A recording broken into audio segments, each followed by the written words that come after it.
टुनटुनी, मुझे पैसे दे। मुझे आज दोस्तों के साथ शराब पीना है, दे जल्दी। आखिर मेरे पास पैसे कहाँ से आएंगे? पैसे नहीं है तो ये ले। कालू टुनटुनी को मारने लगा। ऐसे ही रोज टुनटुनी मार खाती रही।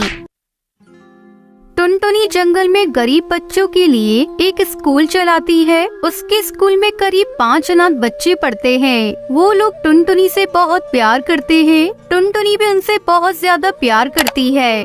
गुड मॉर्निंग बच्चों, कैसे हो सब लोग? अच्छे हैं मैडम। मैडम, आज आप बहुत सुंदर लग रही हो। टुनटुनी स्कूल में सारे बच्चों के साथ हंसी मजाक करती रहती है। उसका बचपन से टीचर बनने का सपना था, लेकिन उसकी 18 साल की उम्र में ही जबरदस्ती उसकी शादी करवा दी। उसका पति कालू कौआ 1 नंबर का बेवड़ा निकला। टुनटुनी, मुझे पैसे दे। मुझे आज दोस्तों के साथ शराब पीना है, दे जल्दी। आखिर मेरे पास पैसे कहाँ से आएंगे? पैसे नहीं है तो ये ले। कालू टुनटुनी को मारने लगा। ऐसे ही रोज टुनटुनी मार खाती रही। उसकी सास सुंदरी ने भी उसे बहुत उल्टी सीधी बातें सुनाई। तेरे माँ बाप ने 1 रुपया भी नहीं दिया दहेज में, तेरे साथ तो ऐसा ही होना चाहिए। टुनटुनी अत्याचार सहती रही। एक दिन वो एक पेड़ के नीचे बैठ गई और रोने लगी।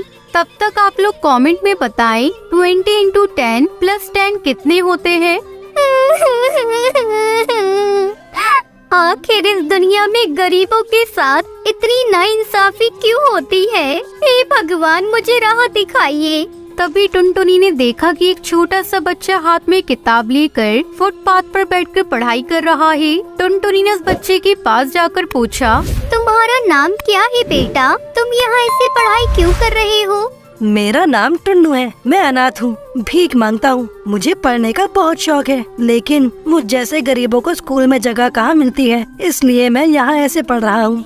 ये सुनकर टुनटुनी की आंखों में नमी छा गई। उसने सोचा, अनाथ और गरीब होने का दुख मैं जानती हूँ, क्यों ना मैं ही इन लोगों को पढ़ाना शुरू करूँ। टुनटुनी ने वही किया। टुन्नू उसके जैसे और 2-3 बच्चों को ले आया। टुनटुनी ने पेड़ के नीचे उन अनाथ पक्षियों को पढ़ाना शुरू कर दिया। E for apple, B for ball। अच्छे से पढ़ाई करो सब लोग। इस दुनिया में हमें खुद से ही अपनी पहचान बनानी होगी।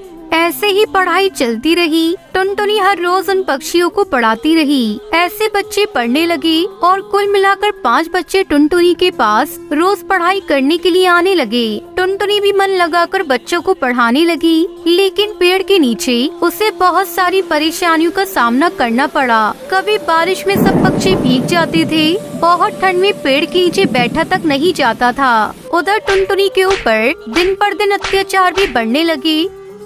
टुनटुनी, आज मुझे 2000 रुपए चाहिए। पैसे तो नहीं है। अच्छा, उन बच्चों को पढ़ाने के लिए तेरे पास पैसे हैं और मुझे शराब पिलाने के लिए तेरे पास पैसे नहीं है, ये ले।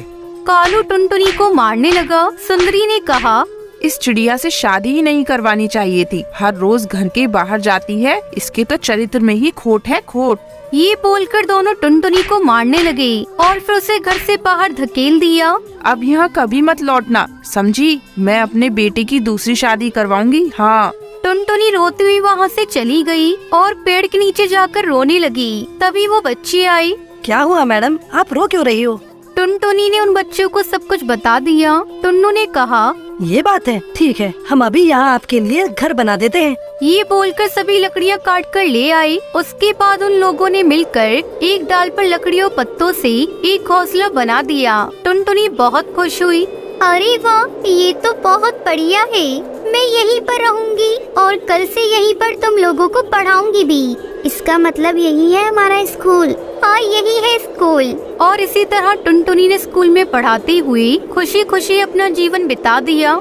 नदी के किनारे कुछ छोटे गांव बसे थे। वहाँ हर दिन बाजार लगता था, जहाँ पर पंछियों की भीड़ लगी रहती थी। उन्हीं गांव में से एक गांव चंदनपुर भी था, जहाँ टुन्नू नाम का एक चिड़ा अपना छोटा सा ढाबा चलाता था। पर कुछ दिनों से टुन्नू बहुत परेशान था, उसका ढाबा चल नहीं रहा था।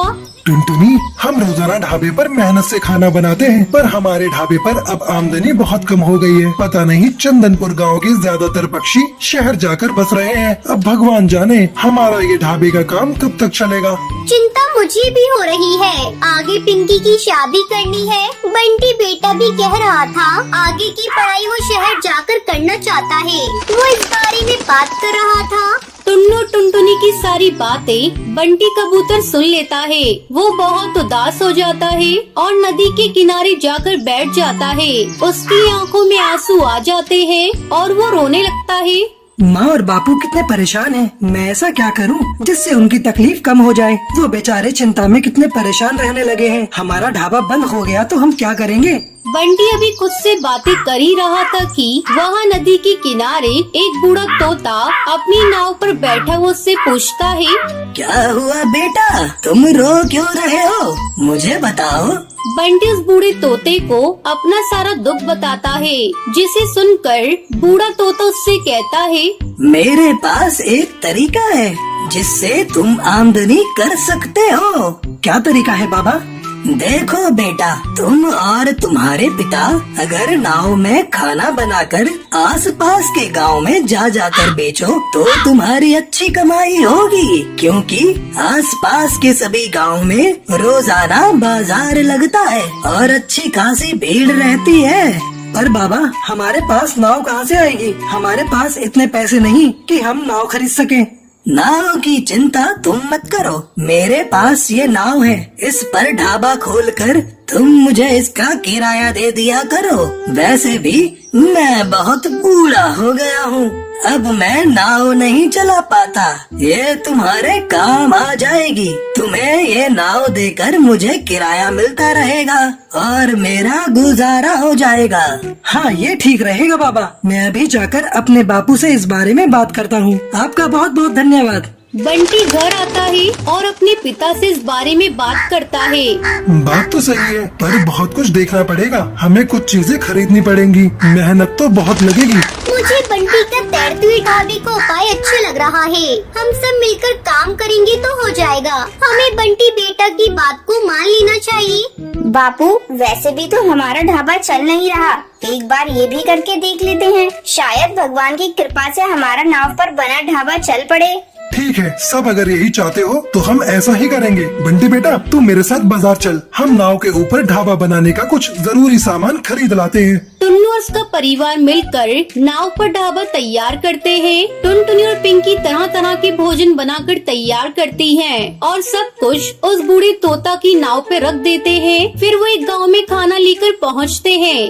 गांव के बाजार में पक्षी घूम रहे थे। नदी किनारे नाव पर बना ढाबा देखकर पक्षी हैरान रह जाते हैं और वहाँ आकर खाना खाने लगते हैं। अरे वाह, नाव पर ढाबा, ये तो बहुत बढ़िया और साफ सुथरा दिखाई दे रहा है।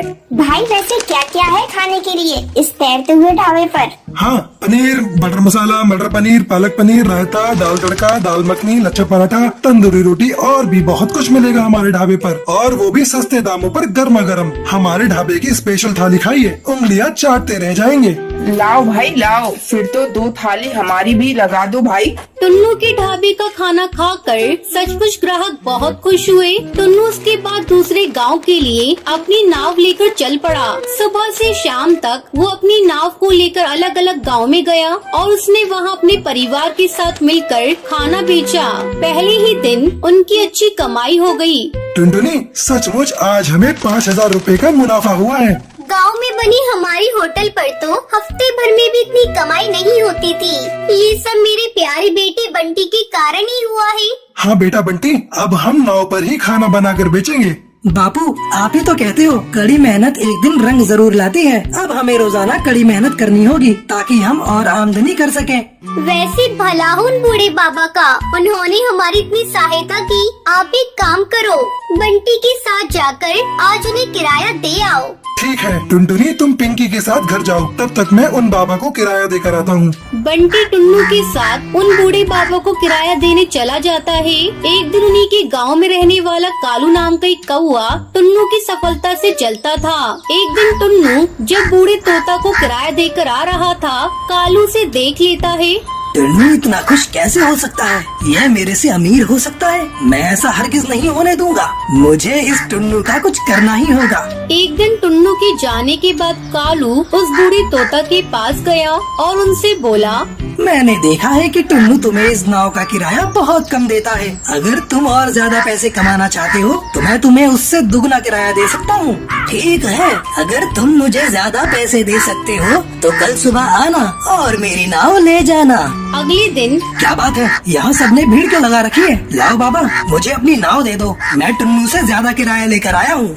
अब तो आप सबको सबूत मिल गया, ये कालू कितना बेईमान है। हमारे गांव में रहकर ऐसे बेईमान पक्षी दूसरों के घरों को बर्बाद करते हैं। मुखिया जी, क्या आपको लगता है ऐसे बेईमान लोग हमारे गांव में होने चाहिए?